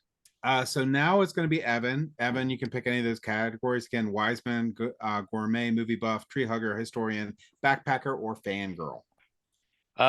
Give me historian. All right, historian. And how many points do you want your question to be worth? Let's jump into the deep end. Which is 5. All right. What currency was used in Siberia until the 19th century? A, human teeth. A, human teeth. B, blocks of tea. C, rye stones. Or D, silver crosses. So again, I'm talking 19th century. So that's the clue too. Okay. Give me the multiple choice A, again. human teeth. B, blocks of tea. C, rye stone. And D, silver crosses. Blocks of tea. That is correct for 5 points because at the time that was going to be my guess. Spices and stuff were the thing. Nice. Now, do you want to continue or just keep your 5 points? Oh, we're going for it. Win it. Okay. Win it. All right. What Don't do you want? give Nathan a shot. Let's change it up and let's go with gourmet for 5. Oh, gourmet for 5. Okay, here we go. Gourmet for 5. What do you get in Holland if you asked for slag room? So slag room. It's going to be A, extra milk, B, grated chocolate, C, pizza, or D, whipping cream. Slag room. And what were the options again? A, extra milk, B, grated chocolate, C, pizza, or D, whipping cream. Extra milk. No, it was D, whipping cream. So I actually would've do gotten that one too. oddly. So now So- Evan's down to 0 points. Yeah, back down to 0. All right, All right. Nathan. I was trying to get Peter into bed so he can. I always appreciate Peter's that. gonna Thank get you. this, yeah. So Nathan, which category do you want? Wiseman, gourmet, movie buff, tree hugger, tree historian, backpacker, or fangirl? I'll go movie buff for. Well, I'll do 5 since everybody else is doing 5. Yeah. Yeah, you might as well do it. Yeah, you had to go with All We're right. all movie doing buff. 5 every time. All right. I'm not good at pronouncing things. So how long did it take Paul Schrader to write Taxi Driver? Yeah, you got it right. A, 20 minutes, B, 15 days, C, 1 year, D, 12 years. So A, 20 minutes, B, 15 days, C, 1 year, D, 12 years. I've literally had somebody. I definitely was told this at one point. Oh gosh, I have no idea. It's another I great went movie to though. a series of films that only did Paul Schrader films,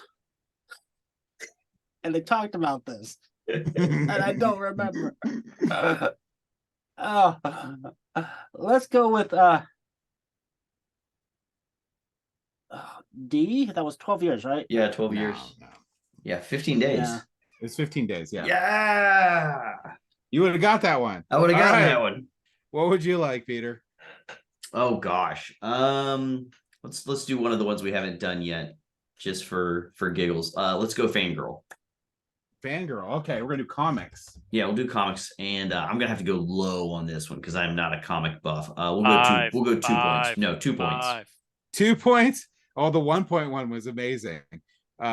What's Stan Lee's catchphrase? It's excellent, A, B, Excalibur, C, exciting, or D, Excelsior. Excelsior. Yep, you got it. Do you want to continue? Boom. Yeah, let's go with another one that we haven't done yet. What's another one we haven't done yet? So we haven't done Wise Man, Tree Hugger. Wise or Man. Backpacker. We'll try Wise Man. Man. Yeah, see what that's about. So Wise Man was up here. Okay. So how many points do you want for this one? 2 points again. I don't even know what this category is All right. about. This is general. Oh, So, okay. What you might know this one, but I don't know. What is the official bird of Redondo Beach in California? Redondo Beach. Okay. I don't know, but let's hear my multiple choices. Okay. A Goodyear blimp. B bald eagle. C woodpecker, or D little penguin. What? It's California. I get that it's California. I get that. California. I get that. What I'm just going with blimp because I think it's hilarious. Because it's true. That's awesome. So you're up to 4 points. I will take those 4 points and be happy with them. Tree hugger. Okay. Tree hugger for 2. You're gonna do tree hugger for 2? Tree hugger for 2. All right, you're gonna keep going. Okay, let's see how this goes. All right, 2. The California one was amazing. All right, which continent are tigers native to? A, Asia, B, Africa, C, South America, or D, Australia? Asia. You're correct. You have gotten your 3 questions correct. You're at 6 points. You are definitely winning this game so far. All right, Evan, what do you want? Wise man, gourmet, movie buff, tree hugger, historian, backpacker, or fangirl? Historian. I think we hit all the categories. We haven't done backpacker yet. I think that's the only one that we haven't done yet. But historian. You're doing historian for now? Yeah, sure. What number? Points. All or nothing. Okay, 5. What was the state of Tennessee called in 1796?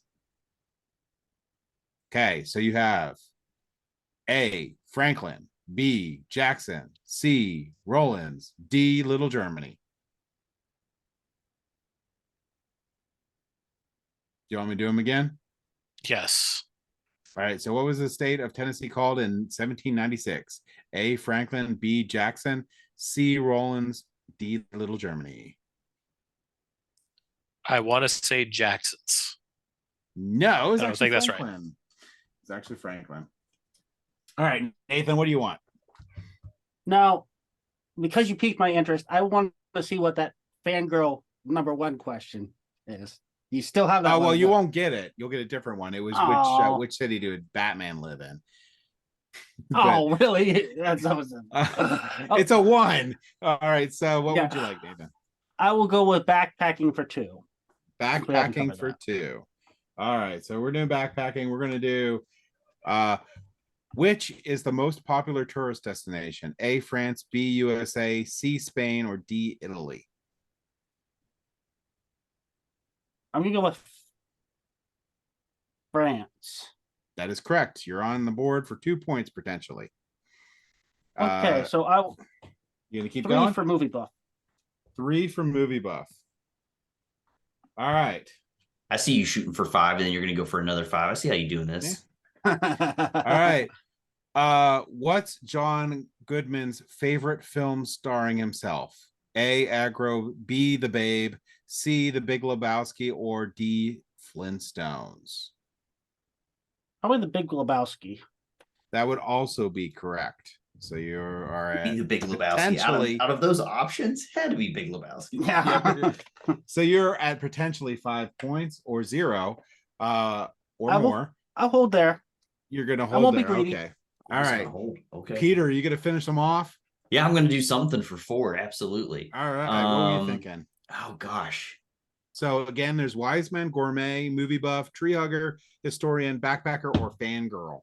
Let's try movie buff for 4. Okay. Movie buff for 4. All right. Who directed Chinatown?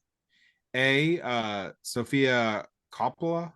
I'm not going to do good, so hopefully you know who it is. It's Coppola. Yeah. D, Greta Gerwig. C, Roman Polanski. D, I got it the second. Yeah. D, James L. Brooks. Oh shoot! I should know this one. This is for the win. Yeah. Give me the names So one more time. A. Sofia Coppola. D. Greta Gerwig.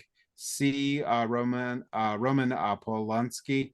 And D. James L. Brooks. Crap. Let's go with Brooks. That is incorrect. It is Roman Polanski. Polanski. Yeah, that was my first guess. I should have stuck with it. Dang it. That's how it always works. It I been know. yours. I should have You stuck could've with it. Just won. Now you might let Nathan win, and that's horrible. Yeah. Although I shouldn't count out Evan. That's Evan's turn. He could just win right now. Yep. Evan, what would you like? I'm going to go with gourmet for 3. Gourmet for 3. Gourmet is actually my favorite topic, by the way. So I like food. the macadamia nut was originally called A.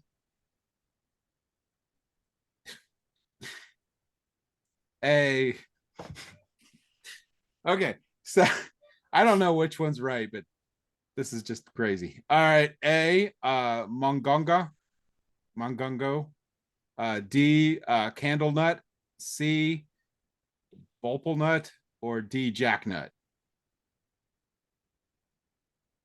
So A, mongongo, D, candle nut, C, bulple nut, or D, jacknut. I want it to be A so bad. It's not. It's not. It's a. I wanted it to be that one too. It's actually It's B, right? bopple nut. No, it's C, bopple nut. So There is a candle nut. I just like hearing James go, jacknut. jacknut. All right, You Nathan. want jacknut? Are you gonna try to end this? Get a 2 and a I am 3 gonna, or but 5 not right in on? one question. I'm gonna go for movie buff for 3. Movie buff for 3. Okay, let's see how you do. All right. The first feature film made completely with CGI was A, Aladdin, B, Monsters vs. Aliens, C, Toy Story, or D, Finding Nemo. I will take your movie card away from you if you don't know the answer to this.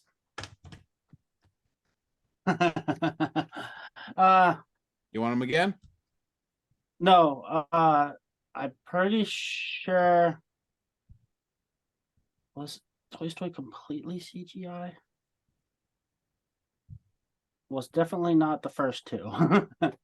So Well, I'm going Aladdin, with yeah. Toy Story. That is correct. It was definitely the first CGI movie. So you are 3 points for this turn. Do you want to continue? Yes, I will do 2 points under. What category do I want to do? You could do Wiseman, Gourmet, Movie Buff, Tree Hugger, Historian, Backpacker, or Fangirl. Let's go with Wiseman since we haven't done much for that. Okay. See how wise you are. And how many points do you want? 2. Just enough for me to win. Here you go. This one, you know this one, so the game's over. What's Barbie's full name? A, Why would I know that? Betty Jean, D, Beatrix Hart, C, Beth Love, or D, Barbara Millicent Roberts. I think it's D. No, it's actually Betty. No, it's D. See it. I looked at it. So yes, you did get it right. Yay! You have won this Okay. game because you actually know a lot about Barbie. I like it. I like Well- that. I like that Nathan wins with Barbie Barbie for question. sure. He wins with Barbie. Did you see the Barbie movie? I did not see the Barbie movie. I did not. I have Okay. not seen the Barbie movie. Okay. But yeah, so that was our silly game. This was HexaQuest. There's a ton of categories. I have a couple more over there. We'll probably play it a couple more times Yeah, it's later on fun. because it's fun and it's fun. All right, so I hope you guys all enjoyed that show and you all have a good night and tune in next time for any of our other content or this show. Good night.